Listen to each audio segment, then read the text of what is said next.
Listings are like gold right now, so how do you find seller leads?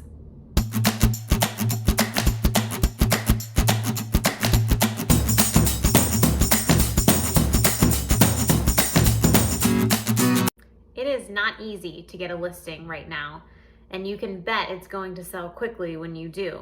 But how do you find the seller leads? The options really are endless. These are my top 5 ways to find seller leads. And number 1 might surprise you, but it is a great resource for sale by owners. They're basically raising their hand saying, I want to sell my house. And in today's market, a lot of them actually can be successful. They won't get the most amount of money, but they certainly can be successful in selling their home. But taking the route of working for sale by owners is a great way to get seller leads. It's all about your approach, and I'm going to do a video strictly focusing on how to approach for sale by owners. Do not go about it by saying, I want to sell your house and I can do a better job than you, because it's going to go over like a ton of bricks.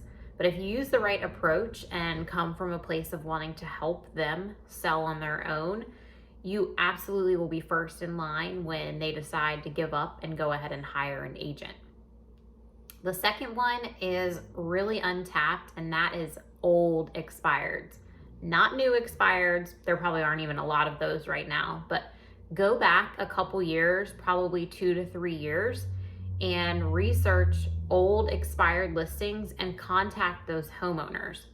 Not only can you tell them that their house is worth way more than it was a couple years ago, you can also share with them that in the current market, the chances of their house selling extremely quickly, as long as they have the right strategy, is always an easy approach to take. And then being able to tell them that their house is going to sell for more, that always opens up the conversation. And there are just not a lot of agents working old expired listings. Number 3, if you have the budget for it, targeted direct mail. Targeted direct mail, Remine is what I use to be able to target a specific demographic, meaning someone that has a certain amount of equity, has lived in their home a certain amount of time. It could be owner occupied, it could be out of state owners. There's a lot of different criteria that Remine allows me to enter to then be able to do targeted direct mail.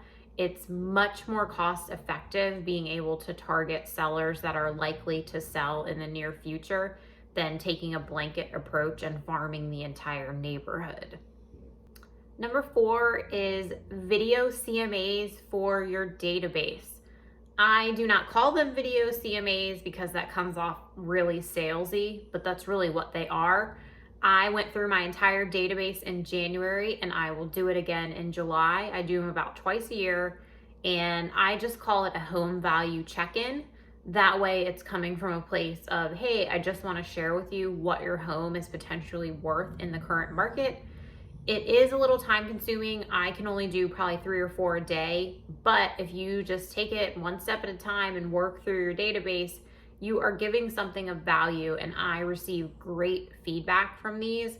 And you also, a lot of times, will get responses. I've had responses from clients of mine recently who said, hey, we're thinking about selling. We're not really sure where we want to go yet, but we are thinking about it. And some of them have even said, hey, we're interested in this new construction neighborhood, but we don't know when they're going to be opening it up for a tour of the model. What do you know about it? It just opens the door to conversation, and you're giving them something of value, and you're not asking for anything in return. It is a great way to generate seller leads on top of just staying in touch with your database. Number 5 is getting in front of more people. By doing so, that leads to more conversations, and you can do this through client events. That is something that is really successful. There's a lot of different ways you can approach it. If you don't want to throw a big client event, or if it's not in the budget, you can also just simply approach your clients, your sphere, people that you know, meet up for coffee. It doesn't have to be anything complicated at all. It's simply about having more conversations, getting yourself out there in front of more people, and that leads to more doors opening and finding more people that ultimately want to transact and sell their home and probably buy another house. If you're shy and you're an introvert and just don't feel comfortable doing any of that, the other approach you can take, it's definitely more passive and it will take longer, but you certainly can start mailing out letters. And I'm talking handwritten letters, hand addressed, everything done by hand. None of this printer stuff. You will not get a good response if you just do a mass mailing. But you can always mail a neighborhood that maybe you have clients looking in and say, hey, I'm just reaching out to see if you are considering selling your house. I've got buyers and they're definitely interested in this neighborhood. Put yourself out there in whatever way that you're comfortable with. Doing something is always better than doing nothing. I hope this video gave you some ideas on how to get more seller leads. Listings should always be your focus. I don't care if you just got your real estate license or if you've had it for 20 years. You always want to have listings, especially in this market, but truly you always want listings. It gives you more predictable income and it should be the focus of where you are putting your efforts. If you all have any questions, please don't hesitate to reach out. You can drop me a comment below or you can send me a message on Instagram. You'll find me at Amanda S. Davidson. I hope you guys have a great day and I will see you next week.